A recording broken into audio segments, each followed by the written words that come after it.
Hello नमस्कार, मैं हूं धनसुख पालीवाल और लिंकिंग लॉस ये ऐसा ऑनलाइन प्लेटफॉर्म जहां पे जुडिशरी और एडवोकेसी दोनों सेगमेंट को डील किया जाता है, उसमें आपका स्वागत and welcome.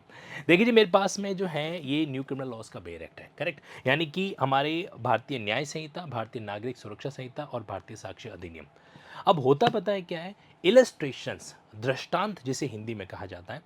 Exam point of view से ये इलस्ट्रेशन बार बार हमसे पूछ ले जाते हैं। इनफैक्ट अगर आप प्रैक्टिस करते हैं या एक जज भी हैं तो भी कहेंगे आपके इलस्ट्रेशन बहुत काम के होता है। इस क्लास को जिसे आप देखने जा रहे हैं, इस क्लास के अंदर मैंने जितने भी इलस्ट्रेशन हैं उनको एक ही वे के अंदर क्या क्या डील करने का प्रयास किया।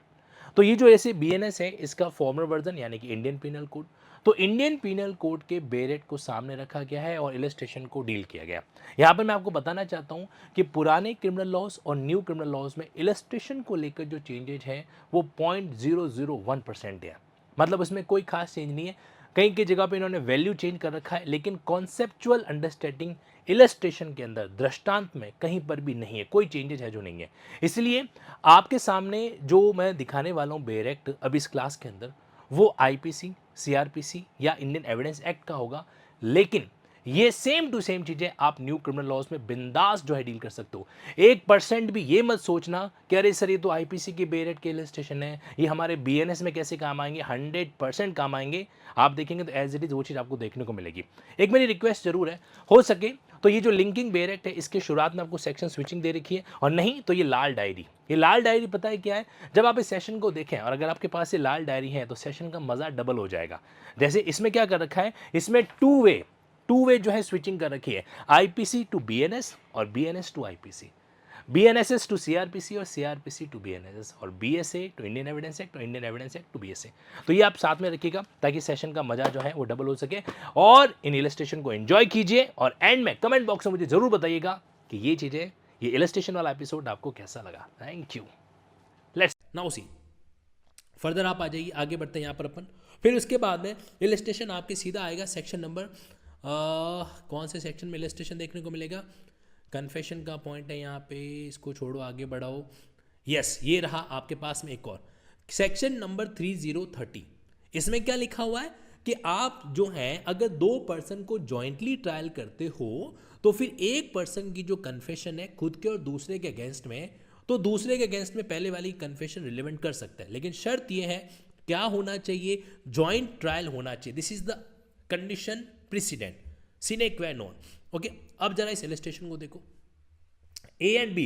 ये अच्छा इलस्ट्रेशन है, ये एग्जाम के अंदर पूछा जाने वाला एक इलस्ट्रेशन बनता है। A and B are jointly trial for the murder of C. C का मर्डर का ट्रायल चल रहा था, ए और बी को जॉइंटली ट्रायल किया। देखो जॉइंटली ट्रायल है यहाँ पे। It is proved that A said, A ने कहा कि भाई बी ने और मैंने सी का मर्डर किया। तो यहाँ पे court may consider the effect of the confession. ठीक है, तो यानी कि जनरली क्या होता है कि एक को एक्यूज की कन्फेशन दूसरे के खिलाफ अप्लाई नहीं होती है, रिलेवेंट नहीं होती है, लेकिन अगर जॉइंटली ट्रायल है तो हो सकती है। अच्छा, अब बी वाला इलस्ट्रेशन को देखो। ए ऑन हिज ट्रायल, उसकी खुद की ट्रायल है यानी कि जॉइंट ट्रायल नहीं है। उसने एक बात कही, क्या कहा, there is evidence to show that C was murdered by A and B and the B said A and I murdered C. और बी क्या कहता है कि मैंने और ए ने क्या किस तरह से मर्डर किया। अब इस स्टेटमेंट को जो है ना हम कंसिडर नहीं कर सकते दूसरे के अगेंस्ट में। क्यों नहीं कर सकते, क्योंकि जॉइंट ट्रायल नहीं थी। आई बात समझ में? चलो आगे मूव ऑन करते हैं। तो ध्यान रखना, को एक्यूज के केस में सेक्शन 10 और सेक्शन 30 दोनों पॉइंट है, दोनों को आपको दिमाग में रखना है। नाउ अगले इलस्ट्रेशन की ओर आगे बढ़ते हैं अपन। तो आपके सामने एविडेंस लॉ के ये सेक्शन 32 के टोटल 8 पॉइंट्स है। अब देखो सेक्शन 32 के खूब सारे इलस्ट्रेशन दे रखे हैं आपको, तो मैं इसमें से ना बड़े बड़े इलस्ट्रेशन आपको फटाफट बता देता हूँ। ठीक है, अब जैसे सवाल ये है, द क्वेश्चन इज कि क्या ए का मर्डर बी के द्वारा किया गया। अब यहाँ पे क्या लिखा हुआ है, ए को जो है इंजरी हुई, इंजरी के कारण ए की डेथ हुई, और इंजरी जो है वो रिसीव्ड हुई in a transaction in the course of C was ravished. तो उस कोर्स के दौरान जब क्या हुआ कि इस तरीके से जो क्या नाम था इसका, उसके साथ में जो है ना गलत कृत्य किया गया, बलात्संग है जो किया गया। यहाँ पे रेविश का मतलब एक तरीके से रेप होने वाली बात है जो हो रही है। ठीक है, the question is whether C was ravished by B. अब सवाल ये आ रहा है कि क्या बी ने इस तरीके से उसके साथ रेप करने का प्रयास किया गया। The question is whether A was killed by B under such circumstances that a suit would lie against. देखो ये तो दूसरा बात आ गया। अब जरा इस पॉइंट को अपन यहाँ पे क्या करता है, कवर है जो करता है। तो क्या हुआ, ए ने मर्डर, ए का मर्डर बी ने किया गया। अब इसमें क्या, एक फैक्ट आ रहा है सामने, है ना, कि उसकी मौत जो है वो इंजरी के कारण हुई, है ना, और वो इंजरी जो है तब हुई जब उसके साथ में रेप जैसी घटना की जा रही थी। तो ये फैक्ट यहाँ पे क्या हो गया, एक तरीके से रिलेवेंट है जो यहाँ पर हो गया, है ना। अब देखो आगे क्या लिखा हुआ है। अब देखो इन्होंने क्या कर दिया, अलग अलग स्टेटमेंट दिए, समझना। The question is whether A was killed by B under such circumstances that a suit would lie against B by as widow. क्या ए को इस तरीके से बी के द्वारा मारा गया कि वहाँ पे ऐसी सर्कमस्टेंसेज बन रही है, क्या सर्कमस्टेंसेज बन रही है कि एक सूट जो है वो फाइल किया जा सकता है बी के अगेंस्ट में ए की विधवा के द्वारा। Now statement made by A as to the cause of his or her death referring respectively to the murder, rape and actionable wrong are relevant fact। Actual में क्या होता है कि अगर कोई भी चीज़ जो रीज़न बन जाती है इस बात का कि भाई इसके कारण उसका मर्डर किया जाता है, तो वो है ना, वो आपकी क्या हो जाती है, इस पॉइंट में आ जाती है। क्योंकि देखो मरा हुआ इंसान तो वापस आ नहीं सकता।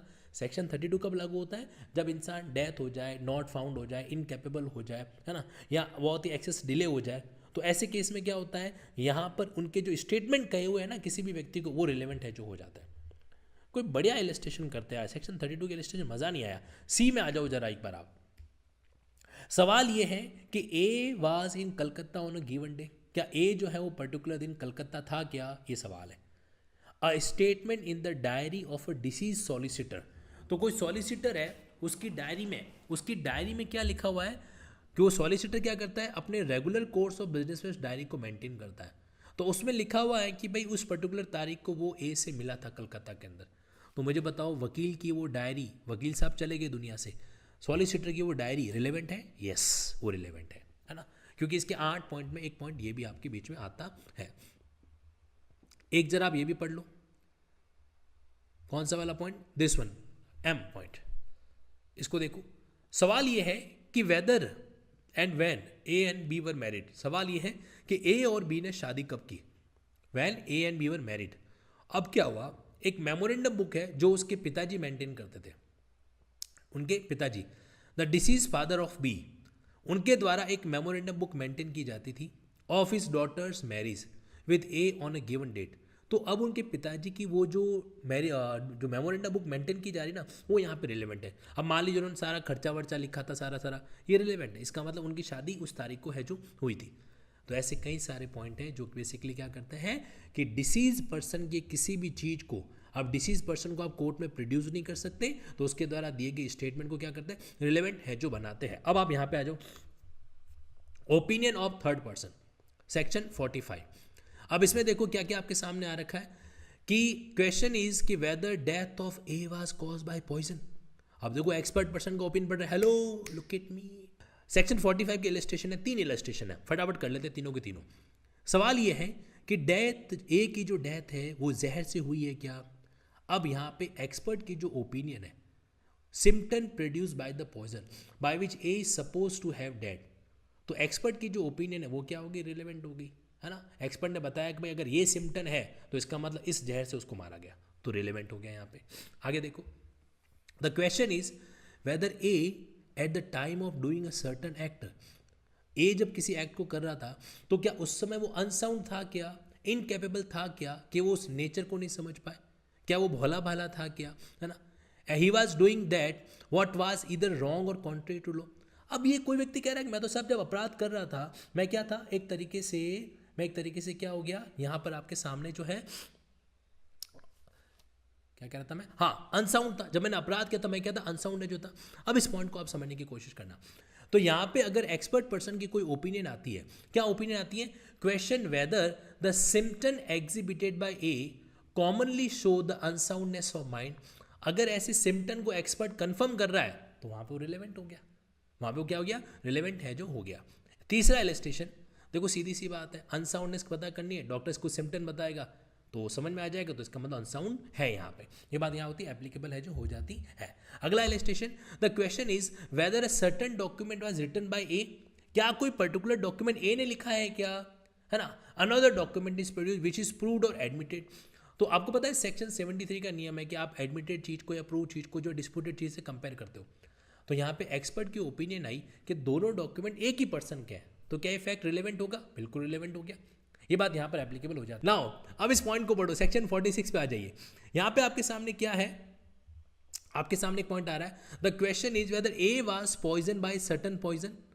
अब सवाल क्या है कि ए को पॉइजन से मारा गया कि नहीं मारा गया। The fact that other person who were poison by that poison, तो वो सेम सिम्टम लेकर आया, जो सिम्टम उसके हैं, एग्जिबिटेड सर्टन सिम्टम, और जो कि क्या करते हैं, जो कि कंफर्म करते हैं, डिनाई करते हैं सेम सिम्टम। तो यहाँ पे क्या हो गया, इसका मतलब हाँ उसको पॉइजन से मारा गया। तो ये क्या करता है, फैक्ट्स बेयरिंग अपॉन, ऐसे आपके फैक्ट जो है क्या करते हैं, एक्सपर्ट के ओपिनियन को क्या करता है, रिलेवेंट है जो कराता है, तो वो यहाँ पे क्या हो जाएंगे, एक तरीके से रिलेवेंट है जो हो जाते हैं। ओके, नाउ सी फर्दर आपके सामने क्या है, यहाँ पे एक इंपॉर्टेंट एस्पेक्ट है, और वो कौन सा है, सेक्शन 46 वाले पॉइंट के अंदर एक ये भी पढ़ लो आप।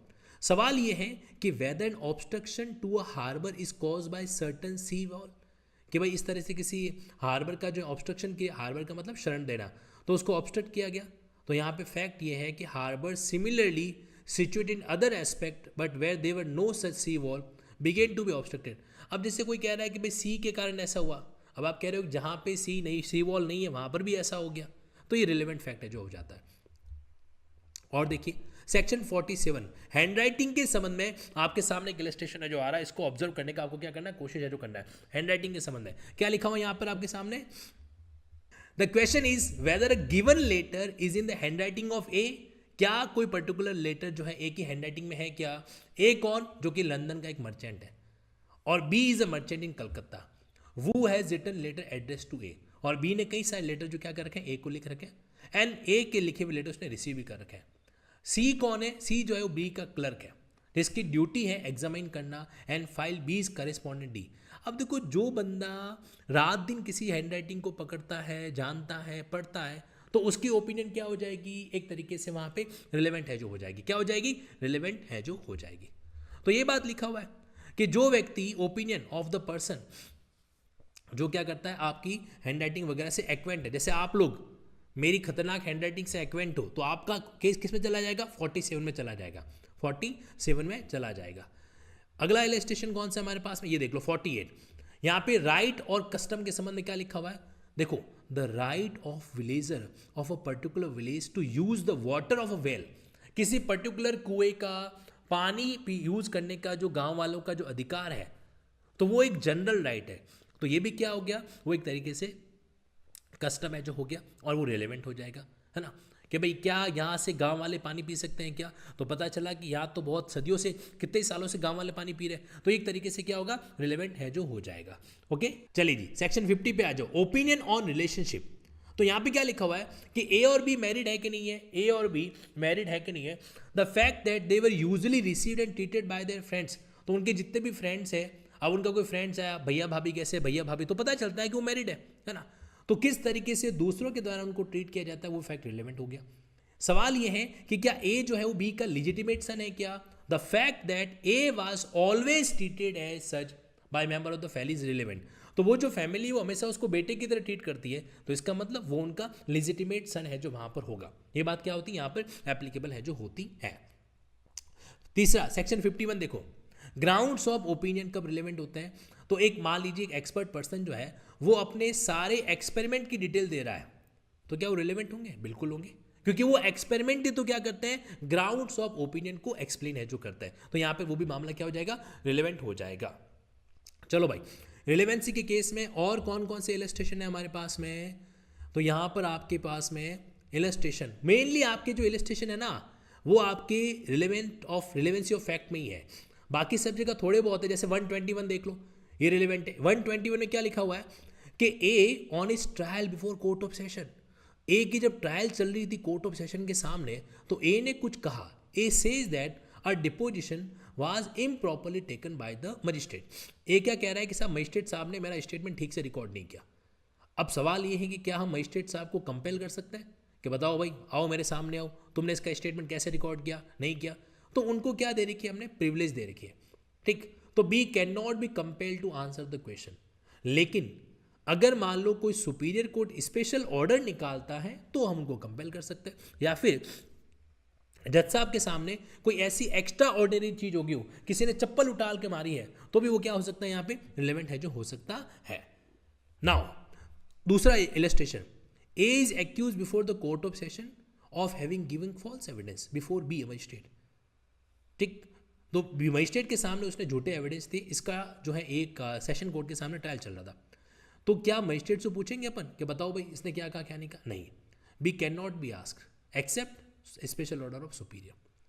तीसरा example, A is accused before court of session of attempt to murder a police officer while on his trial before B a session जज। तो यहाँ पे कोर्ट ऑफ सेशन है, कोर्ट ऑफ सेशन है, और क्या हुआ कि उसने क्या, अटेम्प्ट टू मर्डर का मामला है जो चल रहा था, तो उसने क्या कर दिया, attempting to murder a police officer, जबकि उसकी ट्रायल चली। ट्रायल के दौरान एक्यूज पर्सन ने क्या कर दिया, पुलिस ऑफिसर पे हमला कर दिया।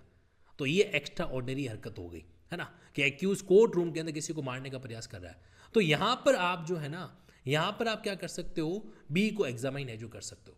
यहाँ पर क्या कर सकते हो, सेशन जज को आप एग्जामिन कर सकते हो कि एक्स्ट्रा ऑर्डिनरी एक्टिविटी हो गई। ये 3 इलस्ट्रेशन यहाँ पे।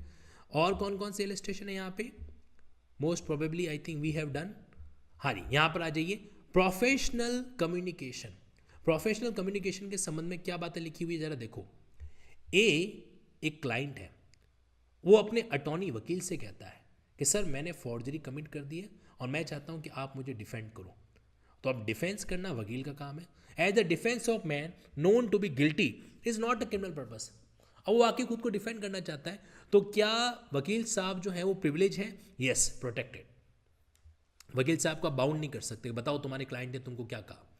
दूसरा एग्जाम्पल, एक क्लाइंट अपने वकील से कहता है कि मैं जो है प्रॉपर्टी का पोजीशन ऑब्टेन करना चाहता हूँ फॉर्जरी के जरिए, और मैं चाहता हूँ, आई रिक्वेस्ट यू टू सू, और मैं चाहता हूँ कि तुम उसको क्या करो, डील करो।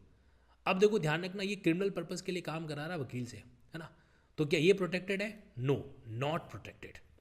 ठीक है, आपको इलस्ट्रेशन से पता चल जाएगा। A being the charged with embezzlement, A के ऊपर आरोप लगाया कि उसने क्या किया, इस तरीके से कैश का एम्बेजलमेंट किया। ठीक, रिटेन बी एन अटॉर्नी, तो वो क्या करता है, बी को अपना अटॉर्नी बनाता है, तो defend him. In the course of the proceeding B को ये पता चलता है कि यार कुछ एंट्रियां जो है ना, has been made in as account books charging A with sum said to have been embezzle, और वो जो एंट्रियां हैं वो शुरुआत में नहीं थी। वो शुरुआत में जब उसको हायर किया गया एज अ वकील, उस समय वो एंट्रियां उसके किताब में नहीं थी, उसके क्लाइंट ने बाद में वो एंट्रियां की है। एक कोई बात पता चली, तो क्या ये चीज़ प्रोटेक्टेड है क्या? नहीं, ये चीज़ प्रोटेक्टेड नहीं है। अगर क्लाइंट ने इस तरीके से कुछ एंट्रियां बाद में लेटर स्टेज पर किया जिसको ए बाद में डिस्कवर करता है, तो ये क्या हो जाएगी, नॉट प्रोटेक्टेड। ये ध्यान रखना, इलस्ट्रेशन सी बड़ा इंपॉर्टेंट है। यहाँ पर आप थोड़े से क्या हो सकते हो, कंफ्यूज है जो हो सकते हो, ये बात यहाँ पे क्या होती है, लागू है जो होती है। चलो भाई आगे बढ़ते हैं यहाँ पर अपन। और कोई इलस्ट्रेशन हमारा इसके अंदर, एक एक को चुन चुन के सॉल्व करेंगे। कहाँ है कोई इलस्ट्रेशन बताओ, बस खत्म। तो ये थे आपके सारे किसके इलस्ट्रेशन, एविडेंस लॉ से जुड़े हुए। तो आप इन इलस्ट्रेशन को एक बार जरूर डील कीजिएगा, और मेरी ईश्वर से प्रार्थना है कि आप लोगों का एग्ज़ाम जो है वो बढ़िया होना चाहिए, क्योंकि आप लोगों ने पूरी मेहनत के साथ में अपनी शिद्दत को जो क्या किया, इसमें डेडिकेट है जो किया। तो यहाँ पर आप सभी लोगों को मैं अपने मन से सिर्फ इतना कहना चाहता हूँ, इस लास्ट मोमेंट के अंदर आपके पास 2 रास्ते हैं। जाने से पहले, इस वीडियो को बंद करने से पहले सुन के जाइएगा। इस लास्ट मोमेंट आपके पास 2 रास्ते हैं, या तो ये कि एग्ज़ाम के डर से डर जाना, एग्ज़ाम के डर से डर जाना, और या फिर एग्ज़ाम की आंखों में आंखें डालकर उससे भिड़ जाना, और आपको दूसरा रास्ता चूज़ करना है। देखो, इंसान की ज़िंदगी के अंदर है ना, कभी कभार कर्म उससे पूछता है, हर बार इंसान अपने कर्म से ये पूछता रहता है कि बताओ मैं क्या करूं, लेकिन कभी कभार ऐसा मौका आता है कि उसका कर्म, उसका कर्तव्य उससे ये कहता है कि जिस चीज़ के लिए तू मुझे आज तक करता आया है ना, अब उसकी अग्नि परीक्षा, अब पीछे नहीं हटना, जो होगा सो देखा जाएगा। और मैं आपको विश्वास दिलाता हूँ, कुछ नहीं भी होगा ना तो भी टेंशन मत लेना, अपना लिंकिंग लॉ जिंदाबाद, खूब सारा कामकाज पड़ा है अपने पास में। मैं आपको ऑनेस्टली बता रहा हूँ, अगले 5 साल तक का काम, कम से कम अगले 5 साल तक का काम पड़ा है कि 24 घंटों में से 18 घंटे बैठ के भी काम करेंगे ना तो भी कम पड़ेगा। भारत में हज़ारों यूनिवर्सिटियाँ हैं, जिसमें से लॉ ग्रेजुएशन कई सारे मामले सारा पेंडिंग पड़ा है, सुप्रीम कोर्ट के क्लर्क का वैकेंसी वगैरह वगैरह, we can do many things. घबराना मत, बस एक बार भिड़ जाओ। शूरवीर तेरी वीरता को आज सलाम तुझे करना है, और जिसे जग ना भर पाया उस सफलता को अपने आंचल में भरना है। ठीक है, गो एड। रुके न तू, झुके न तू, चला चले अतीत के प्रमाण से, अतीत के प्रमाण से भविष्य के निर्माण तक। संकल्प क्यों तेरा मौन है, विकल्प में तू कौन है, चौर जंग है छिड़ी, एकांत में क्यों कौन है। Go at, see you there, love you all, respect you all. हाँ जी, तो ये सेशन आपका यहीं पे कंप्लीट है जो होता है। मैं उम्मीद करता हूँ कि इलस्ट्रेशन को समझने के लिए जो छोटा सा प्रयास लिंकिंग लॉ के इस यूट्यूब प्लेटफॉर्म पे किया गया है वो आपके लिए यूज़फुल होगा। लेकिन आपका फीडबैक मुझे और मेरी टीम को एक अलग इंस्पिरेशन, एक अलग मोटिवेशन देगा। तो इस सेशन के बारे में अपना फीडबैक ज़रूर दीजिएगा। आखिर में एक बात आपसे कहना चाहता हूँ मैं कि लिंकिंग ऐप पर जो भी जुडिशियल क्लासेस, जो भी जुडिशियल एग्जाम का प्रिपरेशन होता है वो बहुत ही स्मार्ट तरीके से डायग्रामेटिक नोट्स बनाते हुए और साथ ही साथ में अलग अलग सेक्शन और अलग अलग कॉन्सेप्ट को लिंक करते हुए डील किया जाता है। तो अगर आप जो है जुडिशरी की तैयारी कर रहे हैं देन मोस्ट वेलकम। और अगर आप प्रैक्टिकल ओरिएंटेशन के साथ एडवोकेसी गाइडेंस प्रोग्राम को डील करना चाहते हैं तो वेडनेसडे से संडे डेली हर रोज रात को 9 बजे हम लोग क्या करते हैं, डील करते हैं एडवोकेसी के प्रैक्टिकल टैक्टिक्स। तो आप उनको भी क्या कर सकते हैं, कनेक्ट जो कर सकते हैं। तो चाहे जुडिशरी गाइडेंस हो या एडवोकेसी गाइडेंस हो, दोनों चीज़ों के लिए आपका अपना लिंकिंग लॉस तैयार है। For any detail feel free to connect my team at 9887746465। Thank you.